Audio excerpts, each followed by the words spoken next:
kulan wacan oo wanaagsan daawadayaal halkani waa janaalkeena runta wararka qodobada warkeena aad ku daawan doontaan waxaa ka mid noqon doona Cabdiraxmaan Cabdishakuur Warsame oo shaaciyay xogta 16 milyan oo lagu qaatay heshiiska shidaalka doorashada xildhibaanada gobolada waqooyi oo lagu soo gabagabeeyay magaalada Muqdisho. Dani oo sheegay in wax ka bedel lagu sameynayo heshiiska dekedda magaalada Boosaaso ee DP World. General Xuud oo sheegay inuusan xabsi ku jirin isla markaana mar kale dagaal uu ku qaadi doono beledweyne.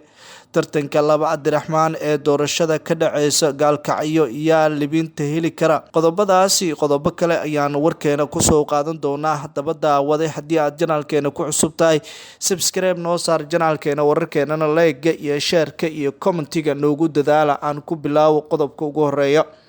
Cabdiraxmaan Cabdishakuur Warsame ayaa shaaciyay xogta ah in 16 milyan lagu qaatay heshiiska shidaalka. Hogaamiyaha xisbiga wadajir xildhibaan Cabdiraxmaan Cabdishakuur Warsame oo ka hadlay heshiiska wasiirka batroolka Soomaaliya u siixay shirkadda shidaalka baarta ay soo bandhigtay xog hor leh oo ku saabsan lacagtii lagu qaatay heshiiskaasi.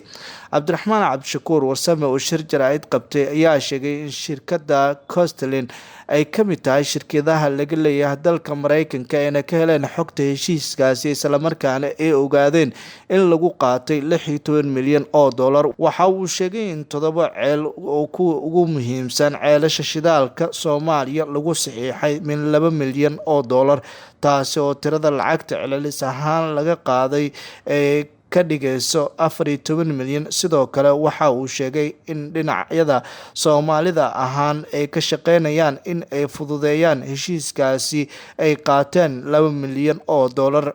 Tirada guud ee lacagta ku baxday ayuu waxa uu sheegay in heshiiskaasi ay gaarayso 16 milyan sida uu sheegay Cabdiraxmaan Cabdishakuur Warsame, isagoona madaxweyne Farmaajo ku eedeeyay in heshiiskaasi uu door firfircoon uu ku lahaa. Waxaana tani u muuqanaysaa in eedeymo kala duwan loo jeedinayo wasaaradda batroolka xukuumadda federaalka Soomaaliya. Tartanka laba Cabdiraxmaan ayaa waxaa haatan uu yahay mid doorashadiisa laga dareemayo magaalada Gaalkacyo. Kala jiidashada odayaasha dhaqanka iyo sidoo kale xirfadleyda ayaa waxay u muuqataa mid kasta uu doonayo in uu helo. Cabdiraxmaan Maxamed Xuseen Odawaa iyo Cabdiraxmaan Yuusuf Cumar Al-Cadaala, wasiirkii hore arrimaha gudaha Soomaaliya. Odawaa ayaa mar kale doonaya in uu difaacdo kursiga xildhibaan isagoona rajo kale ka muujiyay in uu la taageero. Cabdiraxmaan Odawaa oo si heer sare ah loogu soo dhaweeyay Muqdisho Sabtidii ayaa waxa uu dhowr qodob uu ku soo koobay in uu mudan yahay in lagu taageero kursiga xildhibaan. Dhanka kale Cabdiraxmaan Yuusuf Al-Cadaala, wasiirka xigeenka wasaaradda warfaafinta Soomaaliya, ayaa Gaalkacyo loogu sameeyay soo dhaweyn ballaaran.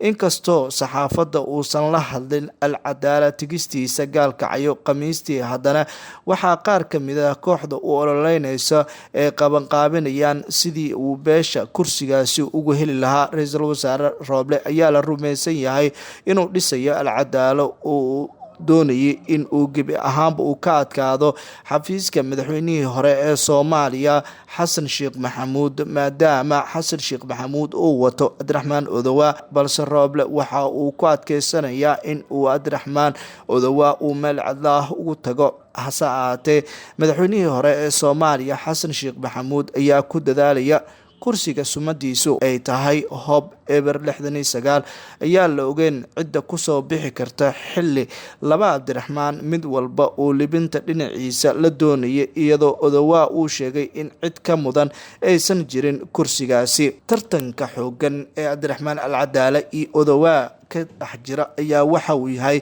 mid beesha ay kasoo kala jeedaan si gooni ah ee ula socoto. Doorashada ka dhaceysa magaalada Gaalkacyo ayaana noqon doonta mid xamaasad gooni ah leh, inkastoo Mahad Salaad, Cabdiraxmaan Cabdishakuur Warsame iyo saaxiibadii ka agdhawaa Cabdiraxmaan Odawaa ay gebi ahaanba ay guul ay wada gaareen.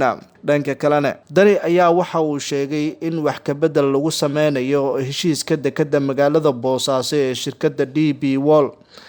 madaxweynaha maamulka Puntland Saciid Cabdullaahi Dani ayaa waxa uu ka hadlay heshiiska ay la galeen shirkadda DP World. madaxweynaha dowlad goboleedka Puntland Siciid Cabdulaahi Dani ayaa waxa uu sheegay in wax ka bedel lagu sameynayo heshiiska dekada Boosaaso ee DP World isla markaana dekada lagu wareejin doono shirkad cusub oo ay 25% ay leedahay maamulka Puntland inta kalena ay leedahay DP World.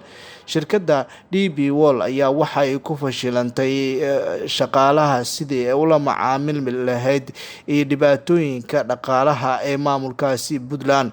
waxa uu sidoo kale ka hadlay madaxweynaha maamulka Puntland in heshiiska ay la galeen shirkadaasi uu ahaa mid si gaar ah loogu daneynayo dadka shacabka ah ku nool qaybo ka mid ah deegaanadaasi. shirkadda DP World iyo maamulka Puntland ayaa sanadkii 2017 waxay galeen heshiis la xiriira horumarinta dekada Boosaaso, balse heshiiskaasi ma uusan hirgelin. haddana waxaa madaxweynaha maamulkaasi Puntland uu doonayaa in go-aankiisa gebi ahaanba uu dib uga laabto. go-aankan haddii uu ka laabto madaxweynaha maamulka Puntland waxay dhibaato weyn ku noqon doontaa shirkadda DP World. Jenaraal Xuud ayaa waxa uu ka hadlay xaaladda siyaasadeed ee ka jirta beledweyne iyo arrimaha doorashooyinka. Jenaraal Abuukar Xuud oo dadka reer beledweyne uga tacsiyay qaraxii ismiidaaminta ahaa iyo dilalkii ka dhacay magaalada maalmihii lasoo dhaafay, waxa uu sheegay in shacabka reer beledweyne ee maalmihii lasoo dhaafeen ay wajaheen dilka nabadoonkii ugu weynaa beesha Xawaalde, dilka taliyihii saldhigga beledweyne oo haramcad ku dishay iyo qaraxyo ismiidaamin ah oo ka dhacay gudaha magaalada beledweyne. waxaana uu tilmaamay in taasi marnaba ayna u dulqaadan doonin. generaalka ayaa beeniyay inuu xiran yahay, waxaana uu sheegay in uu xor yahay isla markaana uu tallaabooyin uu qaadi doono sida uu sheegay Jenaraal Xuud. sidoo kale odayaal reer Hiiraan ah ayuu eedeyn u jeediyay isagoona tilmaamay in odayaasha qaar ay wadaan dhibaatooyin kala duwan oo loo geysanayo shacabka ku nool qaybo ka mid ah gobolka Hiiraan sida uu sheegay Jenaraal Xuud. Jenaraal Xuud oo kasoo horjeeda hanaan siyaasadeedka madaxweynaha maamulka Hirshabelle Cali Guudlaawe Xuseen ayaa horey waxa uu tilmaamay tallaabo kasta uu qaadayo ay noqon doonto mid si gaar ah loogu daneynayo shacabka gobolka Hiiraan. ciidamada badbaadada Hiiraan waa diyaar weli, waxayna u diyaarsan yihiin in cid kasta ay ka difaacaan gobolka Hiiraan, ayuu yiri Jenaraal Xuud. hadalka Jenaraal Xuud ayaa waxa uu ku soo aadayaa xilli magaalada beledweyne ee xarunta gobolka Hiiraan uu ku sugan yahay madaxweynaha maamulka Hirshabelle Cali Guudlaawe Xuseen, inkastoo xaaladda siyaasadeed ee haatan jirto ay weli adag tahay. dhinaca kalena daawadayaal, Ra'iisul Wasaare Maxamed Xuseen Rooble ayaa fariin adag u diray madaxda maamul goboleedyada dalka. Ra'iisul Wasaaraha Xukuumadda Soomaaliya Mudane Maxamed Xuseen Rooble oo ka qayb galay munaasabad lagu soo gabagabeynayo doorashada kuraasta gobolada waqooyi ayaa fariin adag u diray madaxda dowlad goboleedyada dalka. Rooble ayaa dowlad goboleedyada dalka ku booriyay in doorashada xildhibaanada si degdeg ah ay ku soo gabagabeeyaan sidii waqtiga looga faa'iideysto loona fuliyo heshiiska Muqdisho. sidoo kale waxa uu hambalyo u diray xildhibaanada gobolada waqooyi ee lagu doortay magaalada Muqdisho, isagoona bogaadiyay guddiga doorashooyinka Somaliland ee qaybta ka qaatay doorashada. dhinaca kale, qoraal ka soo baxay guddiga doorashooyinka Somaliland ayaa lagu sheegay inay sharaf u tahay in iyaga doorashada ay bilaabeen haddana ay soo horgabagabeeyeen sida ay sheegeen guddiga.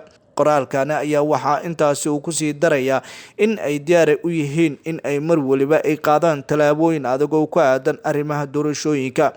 guddiga doorashooyinka gobolada waqooyi ayaa waxay noqdeen doorashadooda tii ugu horeysay ee lasoo gabagabeeyay, iyadoo weli ay socoto doorashada qaybo ka mid ah deegaanada maamul goboleedyada dalka.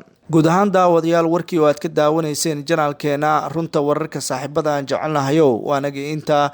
haddaba daawada, haddii aad janaalkeena runta ku cusub tahay, subscribe noo saar janaalka, wararkeenana like iyo share iyo commentiga noogu dadaala. waadna mahadsantihiin. nabadgelyo.